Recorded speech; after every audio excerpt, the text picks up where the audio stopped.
We are on the threshold of oneness. We have seen how when we withdraw our concentration of consciousness that is normally fixed on our body, mind and life, and turn it inwards, we come to the status of ourself. Persisting there, we perceive and realize the identity of this self deep within us with an immutable reality, what the Upanishads call the Brahman, at the back of all. And if we persist still further, through this immutability, through this immobile reality, we pass into an impersonality from the bounds of our personality. We enter the domain of the transcendent reality. It is possible that on the way, if our path is not too narrow, we have the experience of the cosmic consciousness, consciousness of the universe around us. We also realize the Lord of the universe, the divine is the Lord of the universe. But these are all experiences on the path, circumstances that one passes through, but the goal is always transcendence, in impersonality, in silence. This is the goal of the traditional path of knowledge. But that is not all. Sri Aurobindo points out that having reached the status of transcendence, it is possible to turn back and through the cosmic consciousness realize also the one reality in its multitudinous aspect. Not only realize the Brahman in his immobile status, but also in his variegated mobility of status and movement.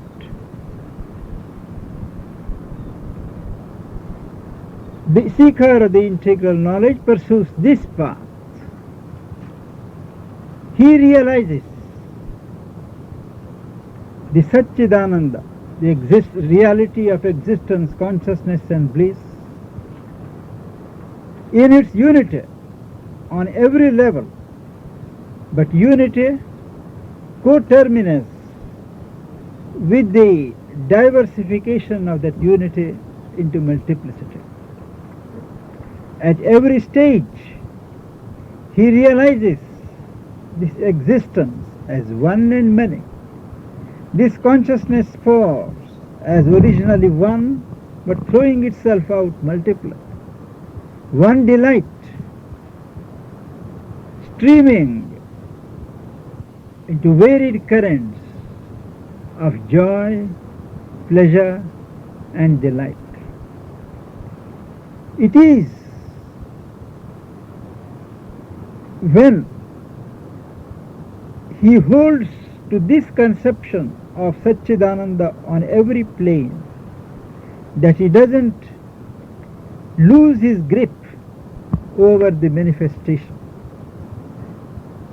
Sri Aurobindo describes how the seeker of the integral path of knowledge realizes in his own being on the 7 planes of creation which are reproduced in himself this truth of Satchidananda. He first realizes that there is a sheer existence, an absolute which is not touched by anything that goes out or comes back. It is always there. Whatever else may be or may not be there, there is this existence, one soul. On every plane there is this reality at the back. On its own plane of existence, the highest, the seeker who has the realization also views the spread out of this existence, the spread out of this unity into a multiple unity. This multiple unity is not arrived by totaling up all that you see into one total. The reality is everywhere. Wherever you see it is the same reality. That is why it is called one.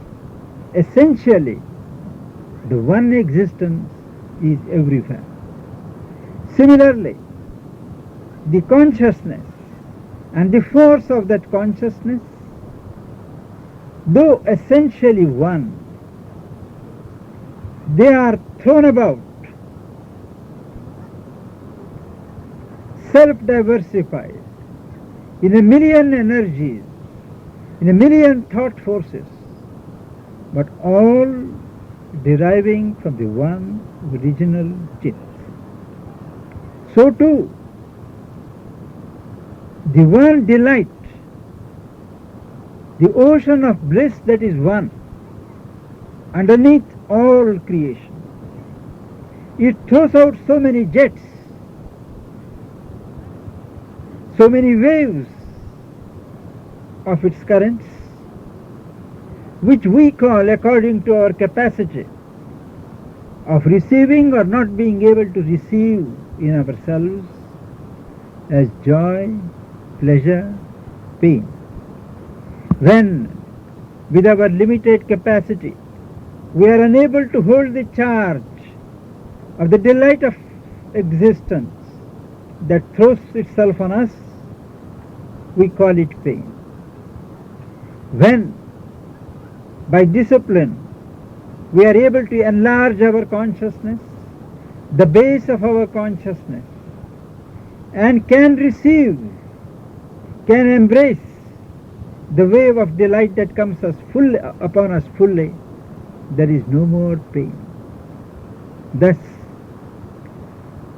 the first step to eliminate pain and suffering is to enlarge ourselves, to break out of the walls of our division, which are erected by our ego. After the delight, there is the truth mind, the truth principle, which is always in possession of the one truth, but directing so many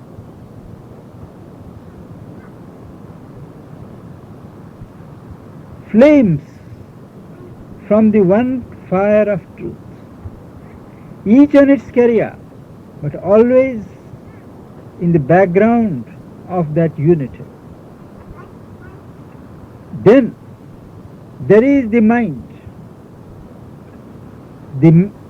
gradation of Satchidananda, where all is one consciousness at the mental level. This is parceled out apparently in a million minds, but in spite of the figure, it is the one mind.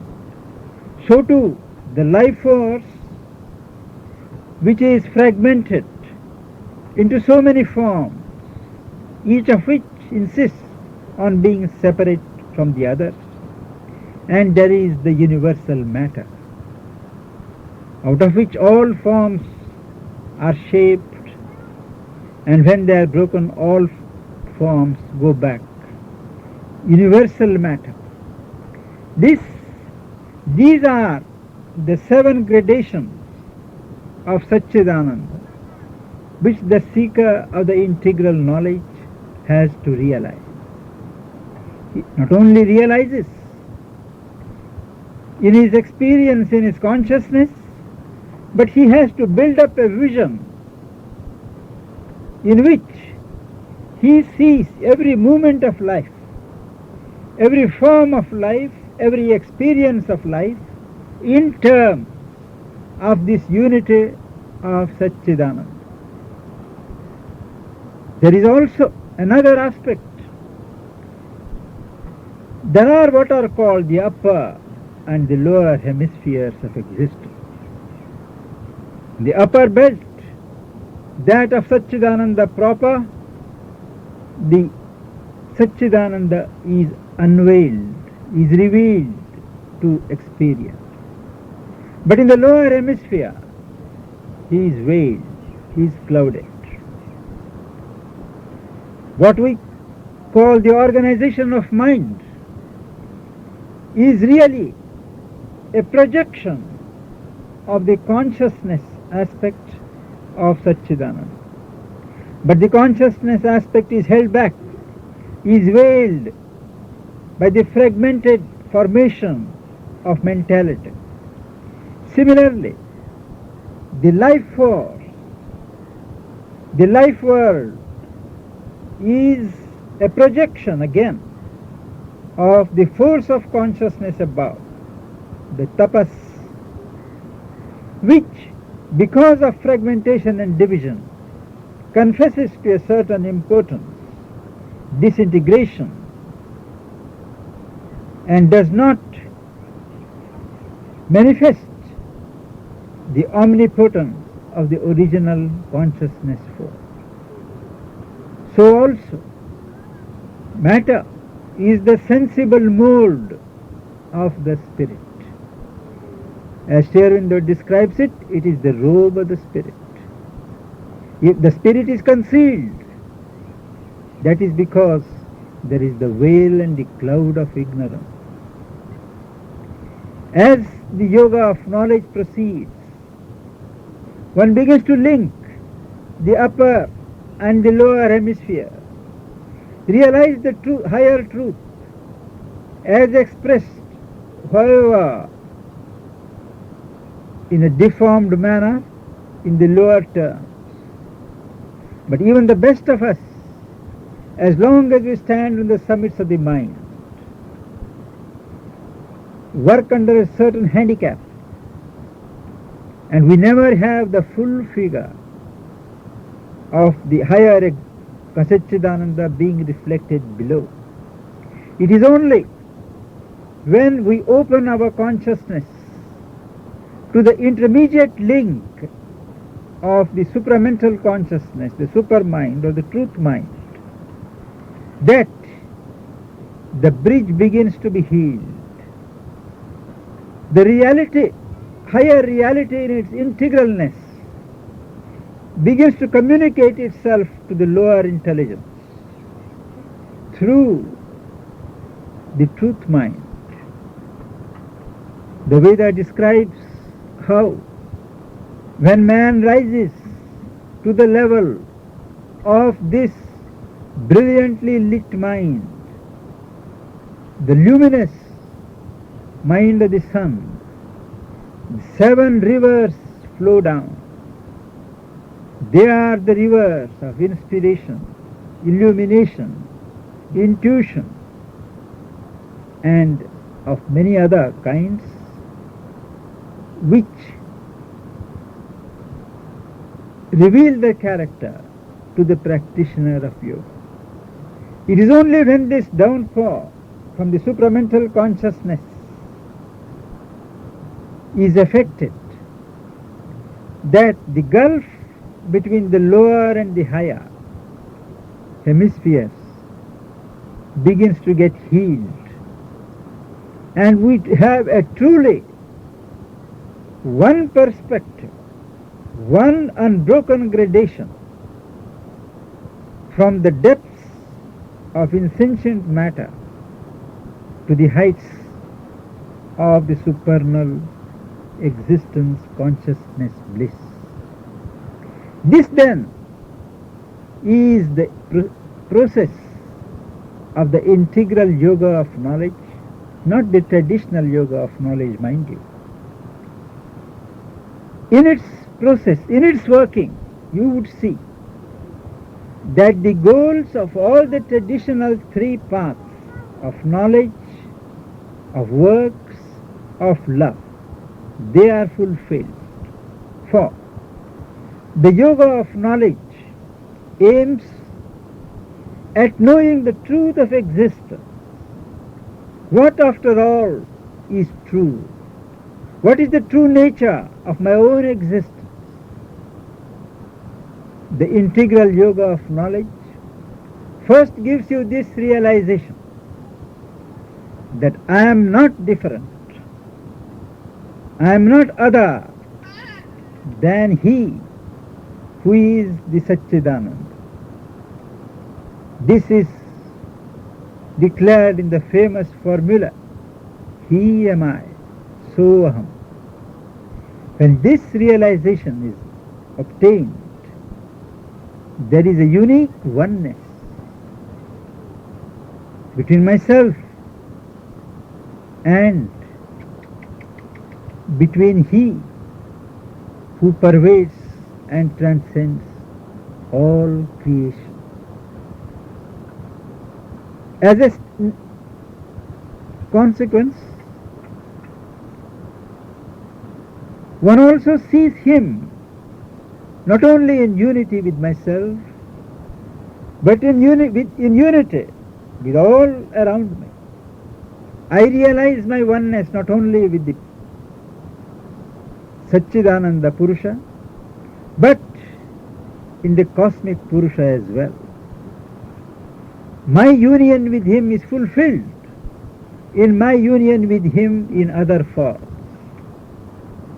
I realize the Lord of existence, the Lord of the universe, whose will pervades and controls all the movements. And once having perceived that will of the Master, Master of my existence and Master of the million existences around, my will tunes itself to that will. I cease to work for my salvation. I cease to work for the salvation of others as well. But I cease to fulfill, I work to fulfill that master will, of which I begin to see my own will is a tiny projection. This is the grand aim of the yoga of works. And third,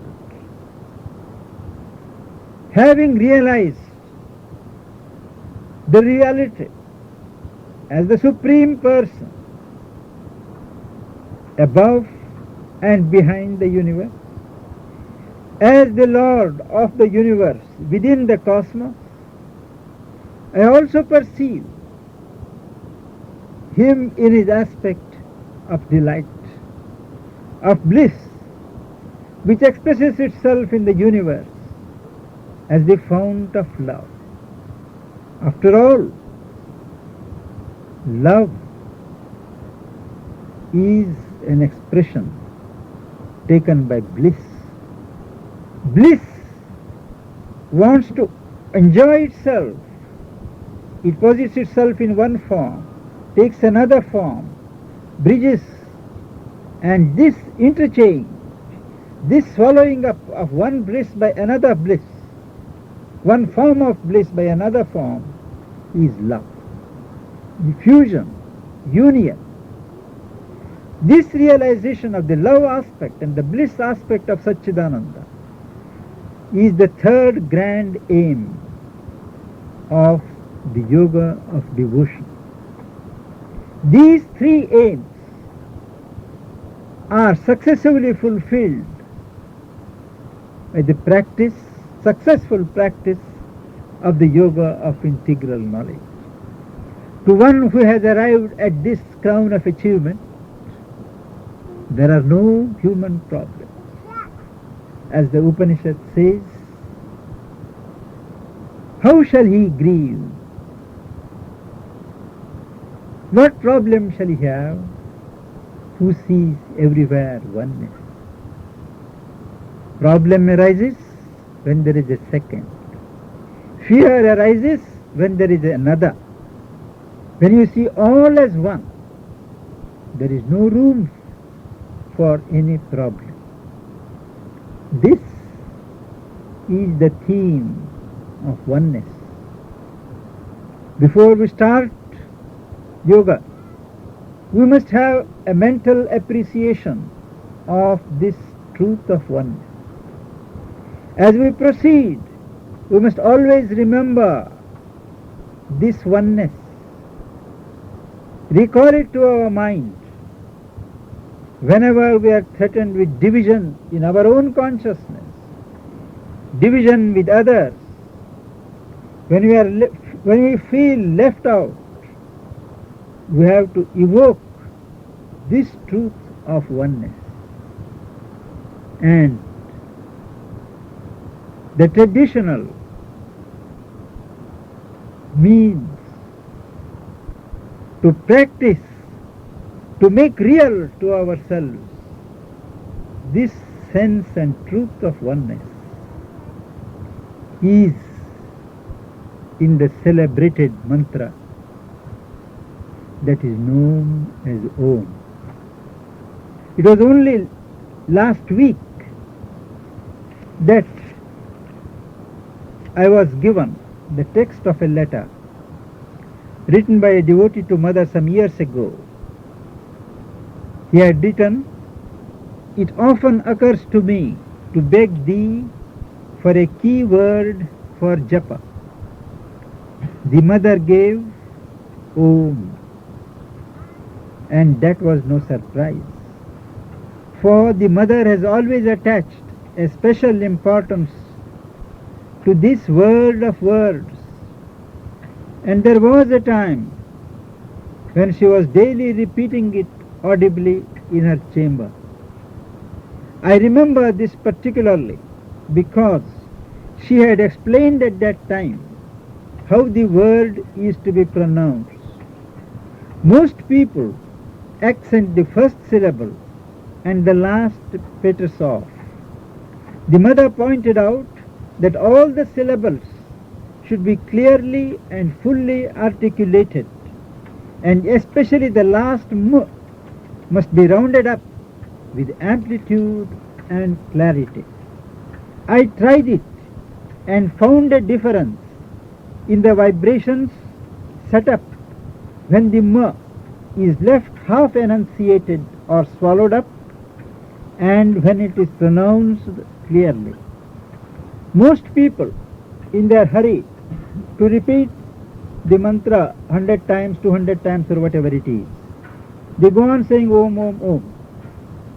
Mother said that the last syllable we just swallow.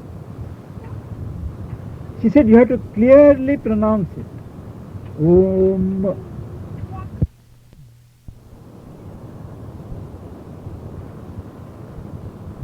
Any questions? Last time you talked about widening of consciousness. This time you mentioned it again. I'd like to get a little more idea of what you mean by it. I know I have in my mind that you said about broadening of it on this knowledge. At the level where one is aware, my emotions, my feelings, I begin by extending to embrace not merely my own interests, but the interests of those around me. After some time, though the interests of those who are not connected with me, but still are there, they are also manifestations of God. Similarly, my mental thoughts, thinking, the area in which they move has to be gradually and willfully extended to cover broader and broader broader and broader areas, so that there is a continuous, ceaseless effort on the conscious levels of my being to leave my ego-centered self and expand myself, to identify myself with larger and larger circles of humanity. Side by side,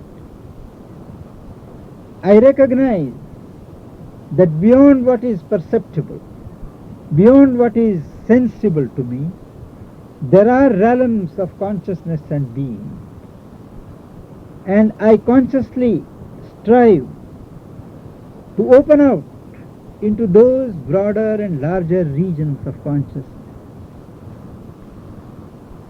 This effort, which starts mentally, gradually creates certain grooves in nature by which all movements tend to flow into broader currents.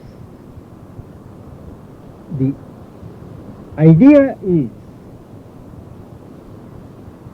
to broaden my ego more and more till the island ego joins its continent. But it also becomes sensitive to what is around it Yes. by that process. Definitely, Sri Aurobindo describes in his chapter on the cosmic consciousness that the heart beats in unison with the heartbeats of all. The vibrations of joy and suffering, they fall on you. But that is only the first step. To suffer the sufferings of others is only the first step. As one rises above, one can understand, take note of the sufferings of others without suffering oneself, but give a healing touch. From his higher position, he can direct waves of understanding, waves of sympathy that will help the suffering brethren. The identification is complete. At times very inconvenient also, because even the thoughts of others echo in the corridors of my mind. But they are all stages, and if one persists, the path forms itself.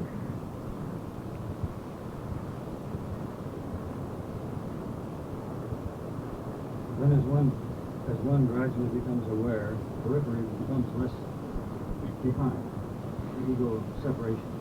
Would you say that The ego is dissolved at a certain stage in this consciousness growth, in this expansion of consciousness. The ego is certainly dissolved, but the psychic center remains. It becomes strong, becomes active as a point for the radiation of the infinity, for the functioning from a particular point of the light. The center continues in the oceanic being of the cosmic person. The center continues, but it is an individuality without wall. It is, so to say, a focusing point for a particular stress of consciousness and expression.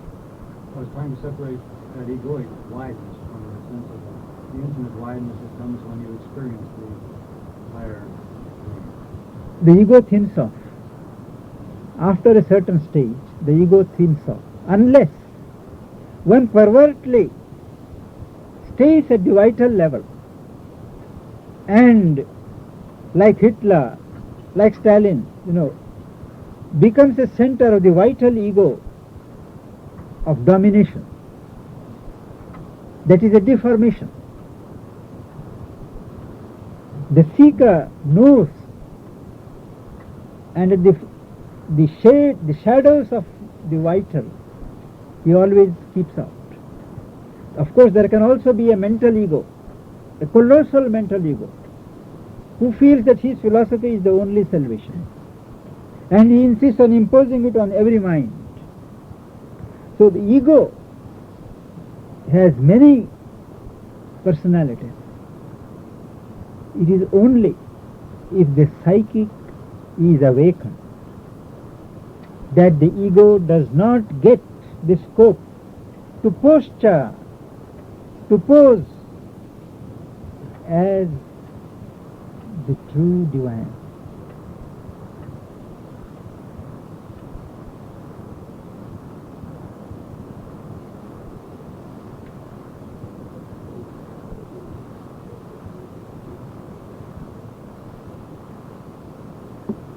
In an actual work like the building of the Mata Mandir, which demands of all those engaged in it the manifesting of perfection in his work, how can a harmony be achieved, a oneness, when there are varying levels of consciousness at work on it, particularly at the core of it, designing and structuring? How can that harmony be achieved when there are these various levels and the work has its own momentum?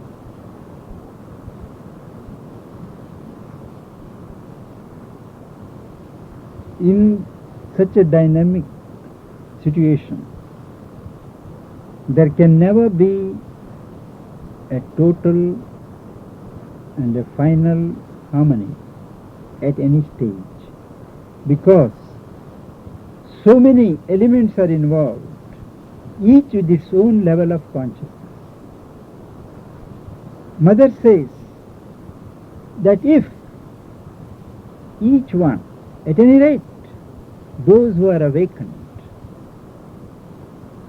take care to function at the highest level of the consciousness they have attained each, there is generated a certain force of goodwill which breaks down the elements of friction. Each one functions at his best and highest, but even though he knows that what he has is the right solution, he will not impose it on others who are unwilling to accept it.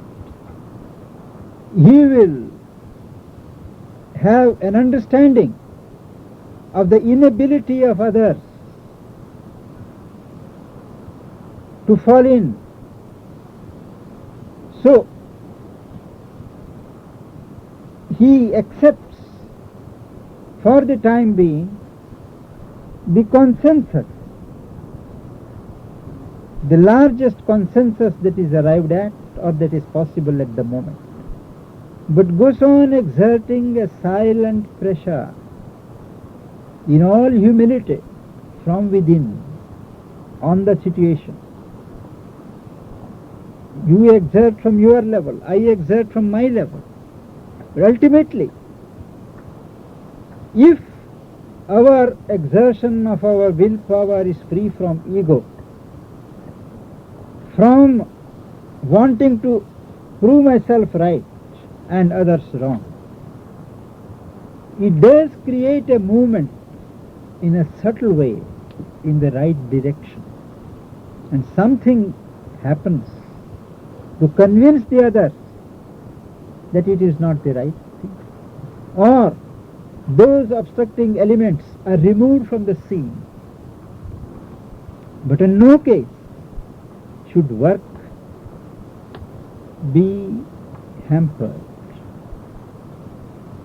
One can always try, with the means at one's disposal, to convert others to one's own point of view. But should he fail, he shall not sulk. He shall not deny his cooperation. In a collective effort, one has to carry as many people as possible. That is why success in a collective effort is always more difficult. The general level of life in a collective effort is lower than individually.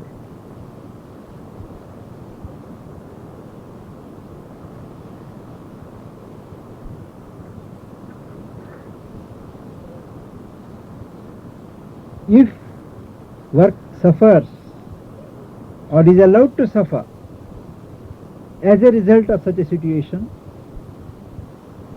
we have to take it as the way of the working of the higher will. There is a meaning. Work is not an end in itself. Work is a field for the growth of consciousness. You grow by doing the work well. Another person grows by committing faults. The way of growth of each is not the same.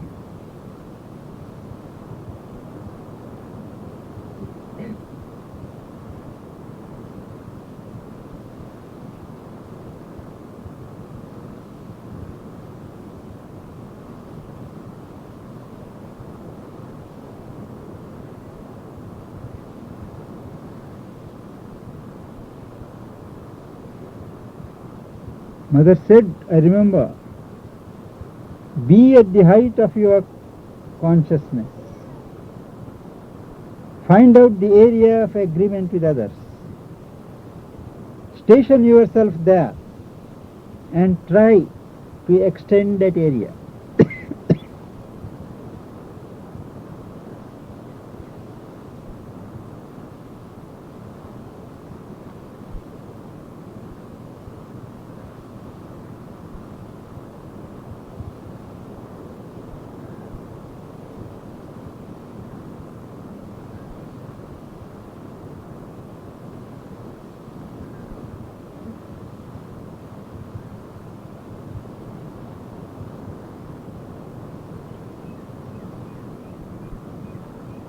Quoting verbatim, but this is I think something like that she said, but the sense is right.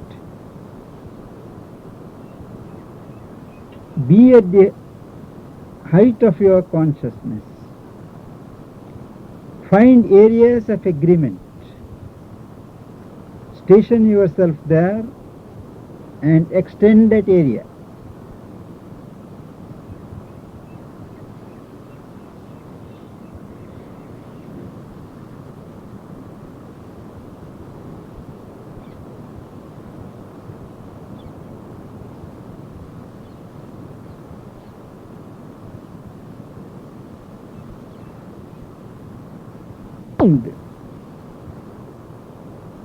In the large scheme of things, if you look back, in the long range view,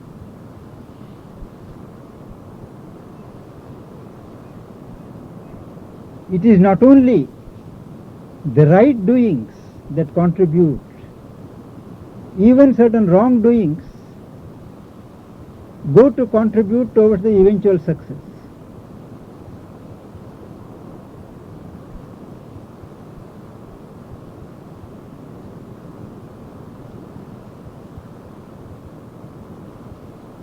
They open certain hidden corners, expose some other areas hidden areas,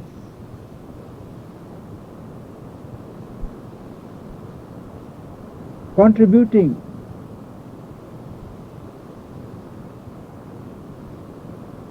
to the general perfection at the end.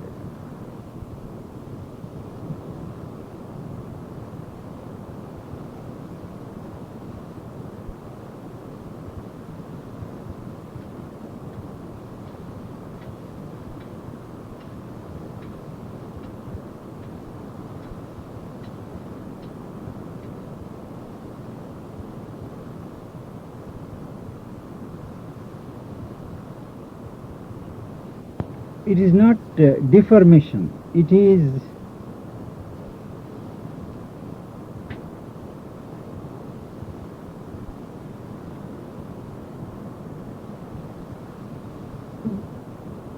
a kind of arrestation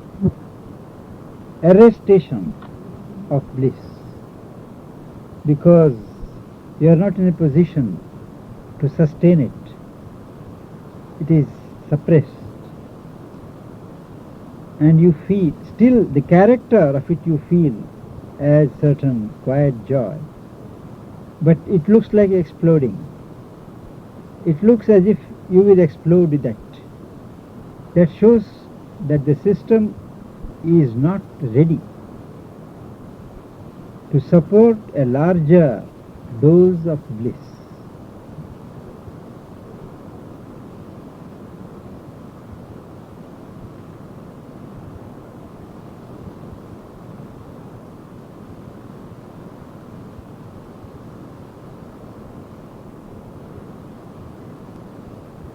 Pleasure, pain, indifference. What is called dullness. They are all gradations in the manifestation of bliss.